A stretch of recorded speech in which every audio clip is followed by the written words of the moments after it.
Hey, what's up, guys? Here in the Fire Sports Pod, where everything we got is hot. We're here on another episode here on Thursday, Season 9, episode number 21 here on the Fire Sports Pod, powered by StreamYard, where StreamYard makes the dream yard go. So let's get right into the segments we have for you guys today.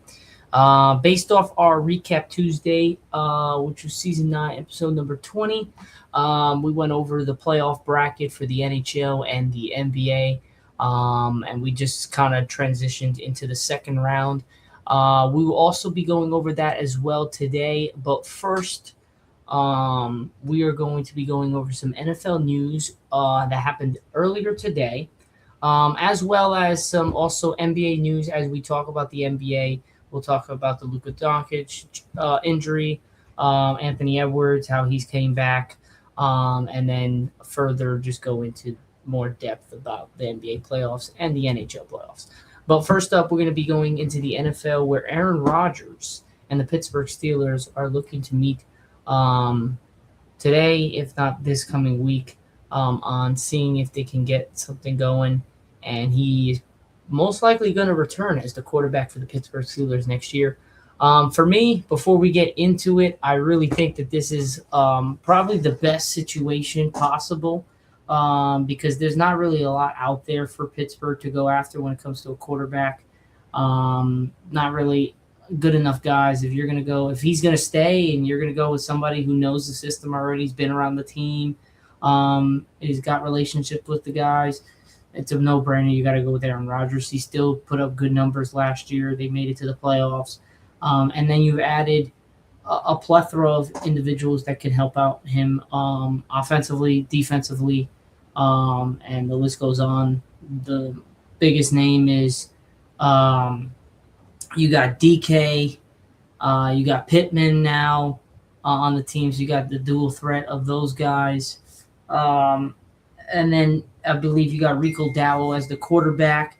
You got a lot of guys out there. So there is definitely a plethora of individuals that are going to help out Aaron Rodgers this year. I think they have a better team this year than they had last year. So we'll see what happens. But let's get to the report that we have here, and then we'll go kind of into the particulars of what they're saying there. But I think it's a good move for the Steelers. Like I said, they don't really have anybody else really to go for. So expected return to the Steelers, where four-time MVP will rank on the NFL's all-time oldest QBs. Rodgers will turn 43 years old during his 22nd NFL season in 2026. So this report came out 3 hours ago. It appears, though, that Aaron Rodgers will return. Is reportedly set to resign with the Steelers during an upcoming visit to Pittsburgh this weekend. Doing so will allow Rodgers to continue climbing the all-time record books when it comes to passing statistics, but also age metrics as well. The Super Bowl MVP is set to turn 43 years old on December 2nd, which would make him one of the oldest quarterbacks to ever start a game. Rodgers will trail Tom Brady, Steve Denberg, Vinny Testaverde, Warren Moon, and Philip Rivers in that department. Tom Brady was 45 and retired in 2022. Philip Rivers was 44, came back for a stint with Indy this year. Vinny Testaverde was 44 in 2007. Warren Moon, Kansas City, 44 in 2000. Steve Denberg, Atlanta, 44 in 1998. And Doug Flutie, San Diego, 42, 2004. So Roger turns 43, so he will jump past Doug and be in that position as a top 1, 2, 3, 4, 5. So he'll be a top 6 oldest quarterback to ever play an NFL game. Rodgers will obviously be the NFL's oldest active player next season. Will still have ways to go to climb up the oldest NFL players of all time list. George Blanda, who played until he was 48 years old as a quarterback/kicker, and a kicker, Morton Anderson, who played through his age 47 season, led the way in that department. Upon starting for Pittsburgh in Week 1, Rodgers and his longtime Green Bay Packers head coach Mike McCarthy. That's another thing that they brought in, an old familiar coach. Mike McCarthy used to coach for the Cowboys, and then he had 1 year off this year, and now he's coming to coach Green Bay. He also coached Green Bay with Aaron Rodgers for pretty much his entire career, basically. which they did for the Packers while facing the Steelers in the Super Bowl, to then start a game together on a different team. Rodgers, the 22nd NFL season, will be one to keep track of for football history buff Steelers fans and Packer fans alike. So, yeah, that's pretty much it. So, it's a done deal, basically, unless something drastically happens over the weekend. Pittsburgh will be re-signing the soon-to-be 43-year-old former Super Bowl MVP and MVP Aaron Rodgers to probably a one-year deal, and see what happens. But again, if we look up just their roster in general, their roster is pretty stacked. I mean, you got Pittman Jr., you got DK, you got Rico Dowell. That's the three-headed monster right there. Three-headed monster. Then you have the offensive line. You got the defense. It's still a good defense. You brought in some guys in the draft. And then we'll see what happens. But I just think that Pittsburgh is kind of in like a win now, but also stuck situation, because if they don't re-sign Rodgers, excuse me, then where did they go? There is nowhere to go. So it's either sign Rodgers or tank. And I think spending as much money as they did in free agency, getting the players that they did, and as well as doing pretty good in the draft, I think they're poised and ready to try to compete in the AFC. But again, this coming year, you got Kansas City coming back healthy. You got Baltimore. You got the Chargers. You got the Colts. Just to name a few teams. You got the Patriots still. So there's a lot of teams there in that fold. You got Denver too. Again, just to name a few. Buffalo still there. Cincinnati's coming back. Who knows how they're going to be? So it's going to be a tall tale for the Pittsburgh Steelers. But again, I mean, you got no other choice but to sign the 43-year-old, or soon to be 43-year-old. But that's pretty much it for the first segment. That was like the latest news, big up-and-coming news, because everyone was like, who the hell is going to throw DK and Pittman the ball? And our answer has been pretty much solidified. Aaron Rodgers will be doing that next year for the Pittsburgh Steelers. All right, so now we're going to move on to our second and third segments on today's podcast. We're going to be getting into the NBA playoffs and where things lie. We got two games happening tonight, 7 p.m. Eastern time. You got the Pistons and the Cavs, game 2. So let's share our screen and let's kind of get into that. But man, it's, again, like I said, I've been saying it since we started the playoffs. I think this is better than even last year's playoffs, to be honest, quite frankly. All right, so let's get into the Eastern Conference, where we had the Pistons get game number 111 to 101. They did what they needed to do. Cade Cunningham played amazing basketball. Duran came up big. Tobias Harris, Duncan Robinson, everybody came up big. Thompson. The Cavs, again, Donovan pulled them back in the game. James Harden he has like so many turnovers in this play. He leads the league. He leads the playoffs in turnovers. It's really bad. Like I said, I try to give James Harden a little bit of a break here and there, because he does put up good numbers, but he's been awful when it comes to the decision making. His turnovers has just been. It hasn't even been like turnovers that he's trying to get. They've just been like bad turnovers, just like thrown between the legs, thrown behind the back, just not accurate with his passes. And he's one of the best passers in the game, and has been there since he came into the league. So it's very weird that he, for some reason in the playoffs, just disappears. And it sucks for Donovan Mitchell, because he's trying his best out there. But again, I think they kept it close. I think the Cavaliers had a chance. Again, James Harden turned the ball over in the clutch in game 1. I think the Cavs win tonight. Detroit's favored by 3.5. Obviously, they're the number 1 seed. They won game 1. They looked good doing it. But I think the Cavs get the job done today and go and tie up the series 1 game apiece. You don't want to go down 2-0 going back. Even though you're going back to Cleveland, you got to get one. You always want to split. If you're not the number 1 team, you always want to split. If you're the underdogs, you want to split the first 2 games away from your home You're going back home again. You're going back home. If you're down 2-0, you still got 2 games, but if you lose one, the series is basically over. I mean, you're at a 3-1 deficit going back to Detroit. You don't want to do that. So I think the best course of action is the Cavs got to win tonight to now be 1-1, and then you're going back to Cleveland, and let's say you have a great game 3, but you don't have really a good game 4 and you lose that. At least it's still 2-2 and it's not 3-1 going back to Detroit. Because if you drop this game, you win game 3 and then you have a game 4 and you possibly lose. Now you're down 3-1 going back to Detroit, and I'm taking Detroit to close it out in 5 then. So I think the Cavs got to get this one if they want to hope to keep this series at bay and in their ballpark, which is keeping it short and simple. Got to just get the job done, but got to take care of the basketball. A lot of the teams that have been losing games have been just because they missed shots and they're just turning the basketball over left and right. And one of those is the Cavs. The Cavs, I love the Raptors, but the Raptors should have never got them to 7 games. Cavaliers just went cold late, turned the ball over in crucial minutes and crucial time of the game. You have a lead, then you don't score for 4 minutes straight, and then you finally score, but it's too late. You have a costly turnover in the closing minute. So the Cavaliers got to really just buckle down and get some things going. But I think they'll do so, and they'll win game number 2 to tie up the series 1 game apiece. Now, moving on to another game that is happening tonight, game 2 between the Oklahoma City Thunder and my Lakers. And it ain't looking too good. First game, we lost by 18, and Shea had 18. We gave up 24 and a double-double to Chet. No J-Dub, and they still beat the shit out of us.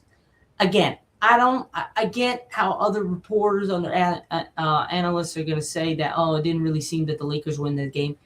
I don't know what game they were watching. The Lakers win that game. We just got cold. We stopped making shots. LeBron's got to take it. I know he's old. He had 27. But realistically, LeBron has to be the guy in the fourth quarter. Maybe not the first quarter. Set the tone in the first, right? Set the tone. Get the team going. Maybe take a little bit off second and third quarter. But that fourth quarter, you got to keep it there, man. We were down 69-61. No. Yeah. We were down 69-62. LeBron finds Rui in the corner, hits a 3. It's 69-65. We're down 4. After that, we just went silent. We just could not hold them down.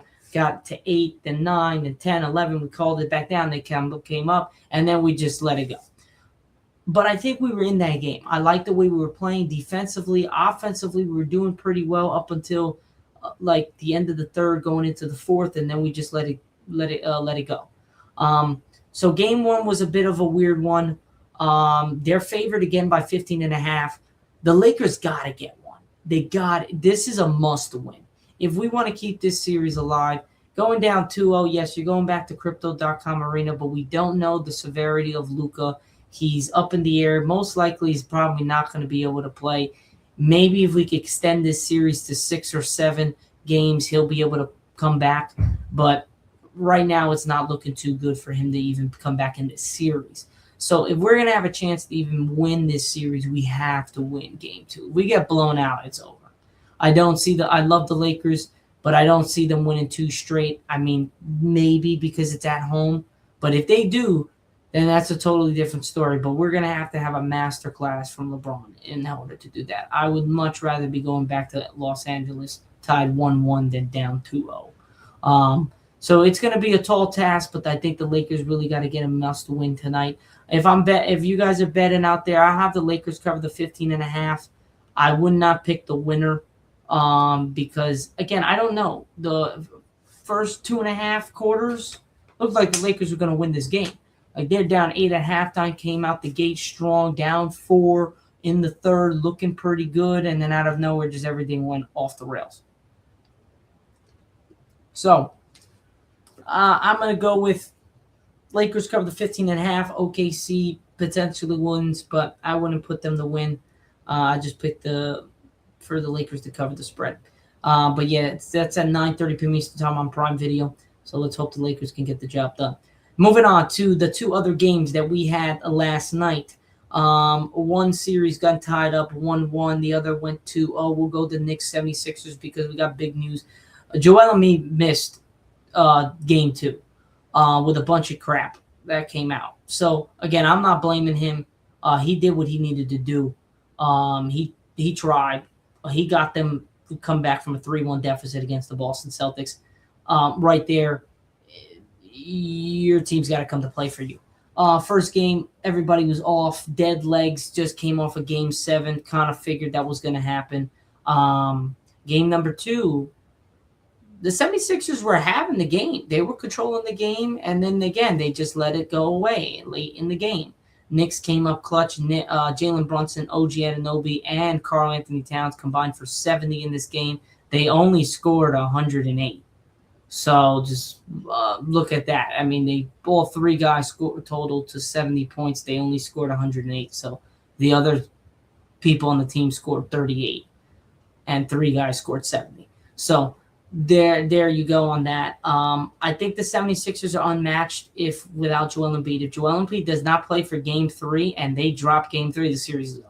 Knicks are going to sweep them, or they win in a gentleman's sweep. But if Joel's able to come back and he's able to still do what he did in the Celtics series, then I wouldn't be surprised if the 76ers take 2 straight games in Philly to tie up the series 2 games apiece. But we'll see. It's really going to just depend on Joel Embiid's health and if he can stay healthy throughout this series. Because if he's not going to be able to, Knicks are winning. I got the Knicks winning anyways, but I think if the 76ers have Joel Embiid healthy enough where he can put up 20, 25, 30, like he did in the Celtics series, the Knicks really you got to really hope for Karl Anthony Towns to buckle down and be able to defend Joel Embiid, because if not, it's going to be a nightmare. Now, moving on to the Spurs and the Timberwolves. This series started out very weird. First game, the Timberwolves won. They won by 2, 104-102. Anthony Edwards came back, scored 18, was very efficient from the field. Everyone played really well. Julius Randle, Jaden McDaniels, Rudy Gobert. The defense on Victor Wembanyama was great. But I think the Spurs just missed a lot of open shots. A lot of shots that they usually make, they just didn't make. And the Minnesota Timberwolves took advantage of it. They were able to sneak a win in San Antonio in Game 1. That was the best case scenario for the Timberwolves. With Anthony Edwards still hobbled, not still 100%, they needed to get 1, and they did. But then Game 2 happened last night, and reality set in. They got absolutely punked. Shitted on, like any word you can say. They got freaking embarrassed. They lost by 38 points. It was really bad. So, yeah, we'll see how this series goes. It's really going to just depend. If the Spurs are on, I think the Spurs are going to dominate the Timberwolves. But if the Timberwolves are on, it's going to be a totally different thing. It really will depend on Anthony Edwards and how much can he give you on the defensive end and offensively, and can he close the game. Last night you can't really tell because they were getting killed the whole game. But the first night you could tell he was there, he was playing defense, he was closing out the game, and it was big for them. So we will see how this series goes. I have the Timberwolves. I said if Anthony Edwards comes back, I have the Timberwolves winning in 7. Sticking to it, Timberwolves are winning in 7. I'm not going to shy away from my Lakers. It's probably the only person in the world that thinks that they could probably got a shot to win this series. But they got to win tonight. I got the win in 7. Cavs, Pistons. I got the Pistons winning in 6. Knicks, 76ers. I got the Knicks winning in 6, or I think I said 7 in the other video. But I'm going to probably more push 6, just the way the Knicks have been playing. They've been playing unbelievable basketball. They have, coming off the 51-point rout of the Hawks to then win Game 1 by over 20 and then win Game 2 again. Just shows you how well coached that team is. Mike Brown has got them going really well, and Big Baby Brunson has been playing absolutely fantastic basketball. And then you got Towns. Is again that series right there is really going to depend on Karl Anthony Towns and how that matchup between Joel and Towns is going to go. Whoever wins that matchup, I'm telling you, will win games. And so far, Karl Anthony Towns is kicking Joel Embiid's ass. Now, granted, Joel Embiid did miss last night's game, but game one just didn't look like it. But I say more legs than anything. That's more where I say that it was just fatigue that set in. Game two, 76ers look good. They just didn't have enough to win it. But yeah, that's pretty much it. So I got Knicks winning in 6, Pistons winning in 6, Lakers in 7, and Timberwolves in 7. So that is pretty much it for the NBA, and we'll move to the NHL. That'll be probably a quick 2-3 minutes, and we should be done in a couple minutes. So let's get right into the NHL, where I will share my screen, and we will get a move on. All right. So this is the NHL bracket so far as we are here today. Colorado's up 2-0 against Minnesota. Vegas and Anaheim tied it up. Ducks won last night. They tied it up 1-1. Again, I like the Ducks, man. I really do. They played really well against the Oilers. I wanted to really be Mammoth versus the Ducks. I think that would have been a cooler series. Two teams that really haven't been good in a while. Well, Utah's a UT, but they were I believe they were the Coyotes. So they just changed states and or just changed the team name and the state, because I think they're in Utah. They were in Arizona Coyotes. So I think the Ducks have a shot to win this. Vegas is not as good as they used to be in previous years. This looks like it's going to be a sweep. Colorado has scored 14 goals in 2 games, which is the most by any team in the last 30 years in a playoff series. Scoring 14 or 15 goals in 2 games is crazy. So I think this one might end up a sweep. I actually had this series going 6 or 7, but this now looks like it's going to be a sweep. If Minnesota does not get game 3, this is a sweep. Montreal, Buffalo. Buffalo got game 1 as I picked. I think Montreal is going to get game 2. I do have Montreal winning this series in 7 games. Hurricanes, Flyers. I feel bad for the Flyers because this series should be 1-1. They had it. They lost 3-2 in overtime. But the Flyers need to get a game. They need to get both games in Philly. If they don't and they only get 1, it's a wrap. And it's going to be a gentleman's sweep in 5. So I think I'm gonna rock with the Ducks here to win the next. I'm gonna rock with Vegas to win the next game. I think Minnesota is really – the season's over if they don't win game 3. So I'm going to take Minnesota to win game 3. I think Montreal wins game 2 to tie it up. And I think the Flyers win game 3 as well. So that's kind of how the NHL playoffs has racked up so far. But, again, great games. Colorado is surprising me because, again, 15 goals in 2 games is ridiculous. But the one team that I'm telling you don't be very careful with is the Ducks. The Ducks have a good team enough to make it to the conference finals and to win it. I really got some faith in the Ducks here, but they got to get past Vegas first. So that is pretty much it for the NHL playoffs as well, a little quicker than the NBA. Other than that, guys, that's pretty much it for the podcast here on the Fire Sports Pod, where everything we got is hot. I'm your host, Zack Jackson. We are powered by StreamYard, where StreamYard makes the dream yard go. This is Season 9, Episode number 21. We'll go see you guys on Tuesday for Recap Tuesday for Season 9, Episode number 22. I hope you guys have a great weekend, and peace out. We'll see you guys on Tuesday.